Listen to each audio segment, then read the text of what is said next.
Fortunately, to apply rationality is not complicated. It simply requires knowing and working through a three-step process. First, we must become aware of what we should call low-grade irrationality. This is a function of continual moods and feelings that we experience in life below the level of consciousness.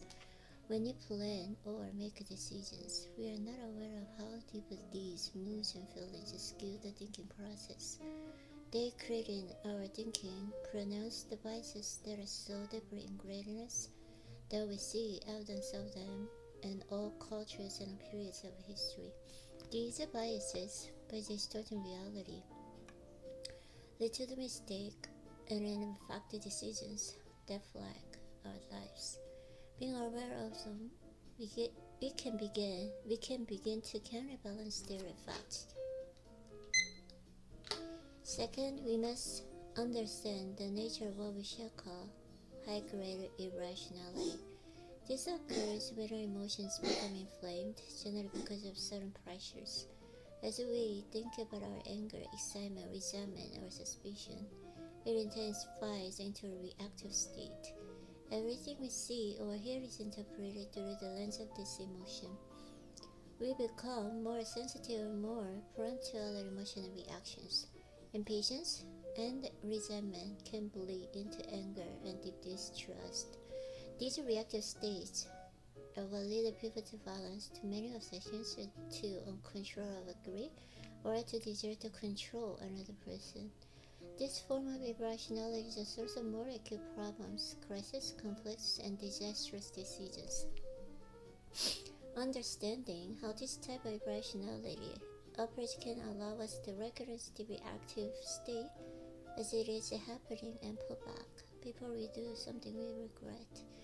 Third, we need to enact certain strategies and exercises that will strengthen the thinking part of the brain and give it more power in the eternal struggle with our emotions. Emotions are continually fighting our thought processes and decisions below the level of our awareness. And the most common emotion of them all is the desire for pleasure and avoidance of pain. Our thoughts almost inevitably revolve around this desire.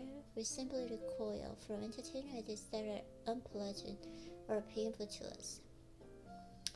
We imagine we are looking for the truth or being realistic, when in fact we are holding on to ideas that bring a release from tension and soothe our egos, make us feel superior.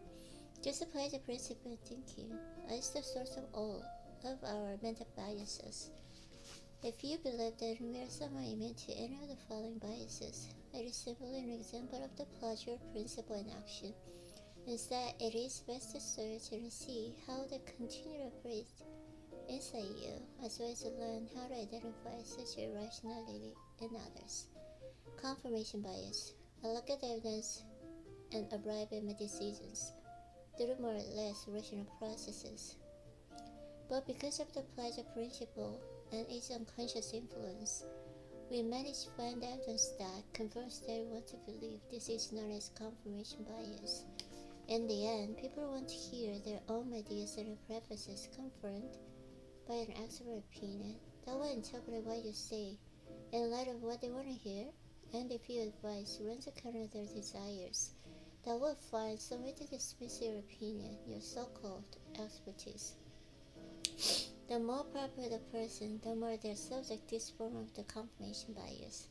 When investigating confirmation biases in the world, take a look at theories that seem a little good to be true. Conviction bias. I believe in this idea so strongly, it must be true.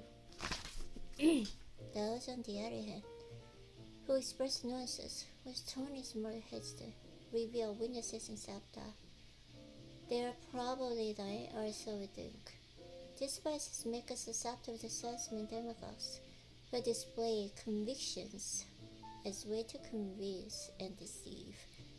They know that people are hungry for entertainment, so they cloak their half-truths with dramatic effects.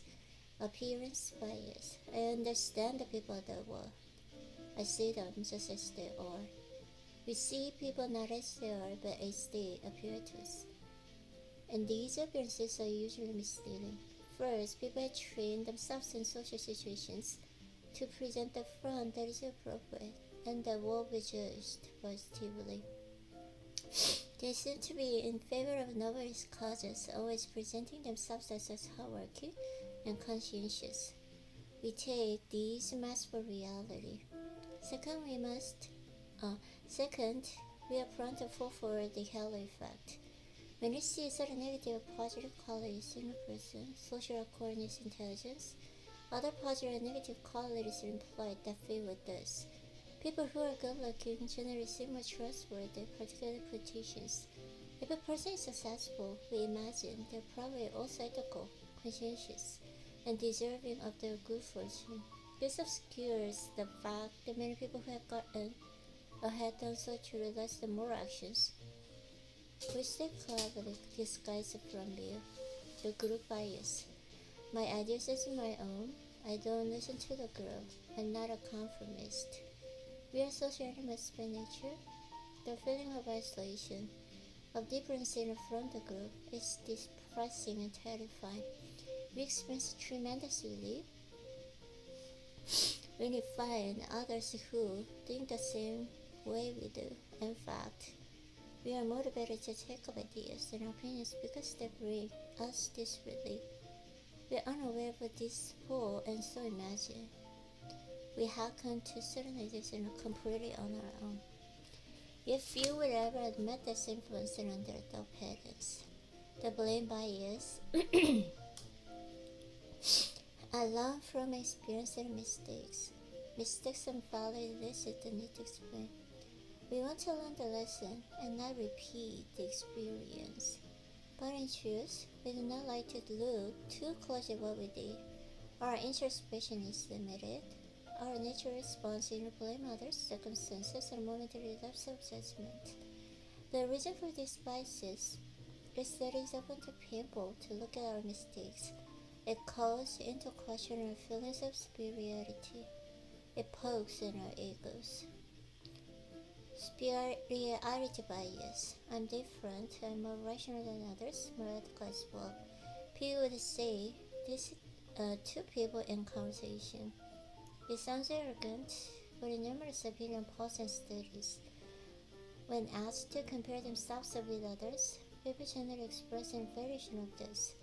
It's the equivalent of an optical illusion. We cannot seem to see our faults and irrationalities, only those of others. We know, however, the reality, and so some people, perhaps all of us, are merely deceiving ourselves. Rationality and ethical qualities must be achieved through awareness and effort. They do not come naturally. They come through a maturation process. Low-grade emotions continually affect our thinking, and they originate from our own impulses. For instance, the desire for pleasing and comforting thoughts. High-grade emotion, however, comes at certain moments, reaches an explosive pitch, and is generally sparked by something external. A person who gets under our skin or particular circumstances. The level of arousal is higher and attention is captured temporarily. The more we think about the emotion, the stronger it gets, which makes us focus even more on it, and so on and so forth. Our minds turn into the emotion, and everything reminds us of our anger or excitement. We become reactive because we are unable to bear the tension this brings. High-grade emotion usually culminates in some rash actions or disastrous consequences. In the middle of such an attack, we feel possessed, as if a second limbic self has taken over. It's best aware of these factors so that it can stop the mind from tunneling and prevent the religion action that you will always come to regret. You should also be aware of high-grade irrationality in others, to either get out of the way or help bring them back to reality. Trigger points from early childhood. In early childhood, we are at our most sensitive and vulnerable. Our relationship to our parents had a much greater impact on us the further back in time we go. The same could be said for any early public experience. These vulnerabilities and wounds remain buried deep within our minds. Sometimes we try to repress the memory of these influences if they happen to be negative, great fears, or humiliations. Sometimes, however, they are associated with positive emotions, experiences of love and attention that we continue to want to relieve. Later in life, a person will eventually trigger memory of this positive or negative experience, and with it releasing powerful chemicals and hormones associated with the memory. Take, for example, a young man who had a distant narcissistic mother as an infant or a child. He experienced her cornice as abandonment. And to be abandoned must mean he is somehow unworthy of her love. Or similarly, new sibling on the scene caused his mother to give him much less attention, which he equally experienced as abandonment. Later in life, in a relationship, a woman might hint at disapproval of some trait or action of his, all of which is part of the healthy relationship. This will hit a trigger point. She's noticing his flaws, which he imagines precedes her abandonment of him. He feels a powerful rush of emotion, a sense of imminent betrayal. He doesn't see the source of this. It is beyond his control. He overreacts, accuses, withdraws, all of which lead to the very thing he feared, abandonment. His reaction was to some reflection in his mind, not to the reality. This is the height of irrationality. The way to recognize this in yourself and in others is by noticing behavior that is suddenly childish and its intensity seemingly out of character. This could center on any key emotion. It could be fear of losing control, of failure, in this case, really, by withdrawing from the situation and the presence of others, like a child calling up into a ball. It suddenly lies brought on by the intense fear, will conveniently causes they have to leave the scene. It could be love desperately searching to recreate a close-parental-civil relationship in the present, triggered by someone who vaguely reminds us of the lost paradise. It could be extreme mistrust, originating from an authority figure in early childhood who disappointed or betrayed us, generally the father. This often triggers in a certain rebellious attitude. The great danger here is that in misreading the present and reacting to something in the past, we create a conflict, disappointments, and mistrust that only strengthen the wound. In some ways, we are programmed to repeat our experiences in the present. Our only defense is awareness it is happening. As we recognize a trigger point by experiencing emotions that are unusually primal, more uncontrollable than normal, they trigger tears, deep depression, or excessive hope. People under the spell of these emotions will often have a very different tone of voice and body language, as if they were physically reliving a moment from early life. In the midst of such an attack, we must struggle to detach ourselves and contemplate the possible source, the wound in early childhood. It's okay. And the parenting has locked us into this deep understanding of ourselves and of vulnerability is a key step toward becoming rational. Certain gains or losses, certain success or winnings can be very dangerous. Neurological chemicals are released in the brain that give a powerful charge of arousal and energy, leading to the desire to repeat this experience. It can be the start of any kind of addiction or manic behavior. Also, when gains come quickly, we tend to lose sight of the basic wisdom that true success, to really last, must come through hard work.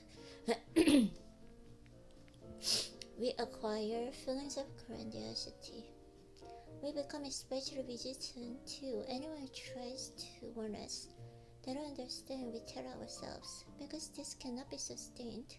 We experience an inevitable fall, which is all the more painful, leading to depression part of the cycle. Although gamblers are more prone to this, it equally applies to the business people during bubbles and to people to gain gain sudden attention from the public. Unexpected losses and a string of losses and equally created irrational reactions. The solution is simple. Whenever you experience unusual gains or losses, That is precisely the time to step back and counterbalance them with some necessary pessimism or optimism. Be actually aware of sudden success and attention. They are not built on anything to last, and they have sudden addictive fall. And the fall is always painful. Rising pressure. The people around you generally feel sane and in control of their lives. But put any of them in stressful circumstances with the pressure rising, and you will see a different reality. To the cool mask of self-control comes off. The sudden elation and anger reveal a paranoid streak, and I become hypersensitive and often petty. Under stress or any dread, the most primitive parts of the brain are aroused and engaged, overwhelming people's reasoning powers. In fact, the stress and attention can reveal flaws in people that they have carefully concealed from you. It is often wise to observe people in such moments precisely as a way to judge their true character. Whenever you notice a rising pressure and stress levels in your life, you must watch yourself carefully, monitor any signs of unusual greatness or sensitivity, sudden suspicions, fears disproportionate to the circumstances. Observe with as much detachment as possible, finding time and space to be alone. You need perspective. Never imagine that you're someone who withstands rising stress with emotional language. It is not possible, but through self-awareness and reflection, you can prevent yourself from making decisions you will come to regret. Being in a group does not stimulate independent reasoning, but rather intense desire to belong. It is often best to avoid a group setting if possible in order to maintain your reasoning powers, or to enter such moments with maximum skepticism. Denmark also in a politics or the military history continues to I'm sorry. I just see an outrage. I'm kidding.